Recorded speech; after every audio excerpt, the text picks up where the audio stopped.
Selamat datang kembali. Kali ini kita mau langsung menyelami sumber yang Anda bagikan ya, khususnya bab 16. Ini menarik banget karena fokusnya ke sisi estetika dari keacakan. Betul. Jadi kita coba kupas bareng gimana sih pola-pola yang mungkin mengejutkan atau bahkan indah itu bisa muncul dari sesuatu yang kelihatannya kacau. Dan kenapa ini penting buat Anda, buat cara kita semua melihat dunia gitu kan? Oke, kita mulai dari ide dasarnya dulu nih. Monggo. Sumber ini langsung bilang kalau anggapan umum soal keacakan itu ya seringnya disederhanakan jadi kayak kurva lonceng yang rapih gitu. Padahal nggak selalu begitu. Iya. Nah, disinilah sumbernya menyoroti peran Benoit Mandelbrot. Dia ini bisa dibilang salah satu yang pertama berani ngelihat keacakan yang lebih kasar, lebih liar nih. Maksudnya kasar gimana tuh? Iya, dia nggak gampang percaya sama penyederhanaan matematis gitu aja. Dia mencoba melihat, struktur di balik noise atau gangguan yang biasanya diabaikan orang. Oke, paham. Nah, ini kan yang kemudian membawa kita ke konsep utamanya ya, fraktal. Persis. Sumber Yanda pakai contoh klasik dari Mandelbrot sendiri, soal garis pantai Inggris itu loh. Oh ya, yang kalau dilihat dari pesawat bentuknya rumit, tapi kalau kita zoom in pakai kaca pembesar ke sebagian kecil aja, Kerumitan yang sama muncul lagi. Itu kan inti dari self-affinity atau kesamaan diri, pola yang sama muncul di skala yang beda-beda. bener-bener. Jadi paradoksnya di situ ya. Aturan bikinnya bisa simple banget. Sederhana sekali, seringnya. Cuma perlu diulang terus-menerus secara rekursif, tapi hasilnya wow, kompleksitas visualnya bisa tak terbatas. Contoh paling terkenalnya itu Mandelbrot set ya, yang gambarnya kayak, Iya, objek matematis murni itu, kalau divisualisasikan, detailnya luar biasa kaya.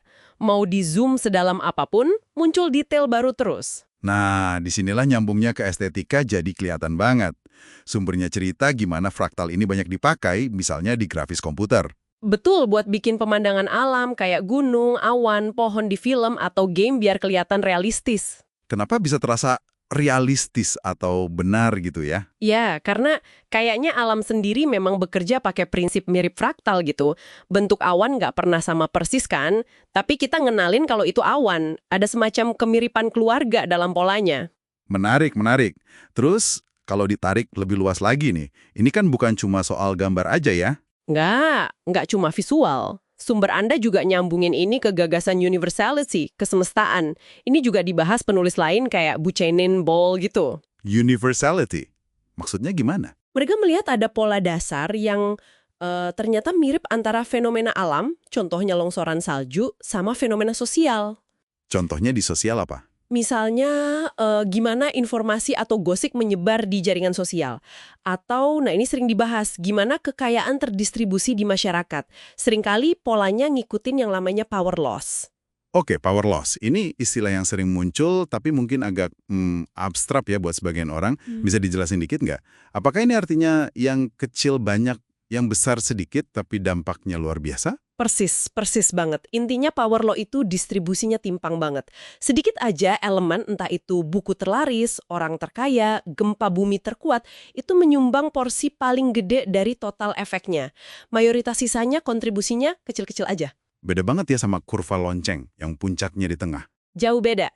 Jadi pola keacakan yang sama ini, yang punya rasa fraktal tadi, ternyata muncul di mana-mana, di sistem yang beda-beda banget. Tapi kan ada argumen juga ya, dunia nyata kan pasti ada batasnya. Nggak mungkin fraktal atau power law ini jalan terus tanpa henti. Sumbernya nyinggung soal truncation atau pemotongan ini kan? Iya, betul. Ada perdebatan soal itu. Misalnya, batas atas kekayaan itu berapa sih? 150 miliar dolar atau 151 miliar dolar? Atau lebih? Nah, terus perdebatannya ini penting nggak sih secara praktis? Sumbernya berargumen kalau debat soal angka persisnya, itu mungkin nggak sepenting konsekuensinya.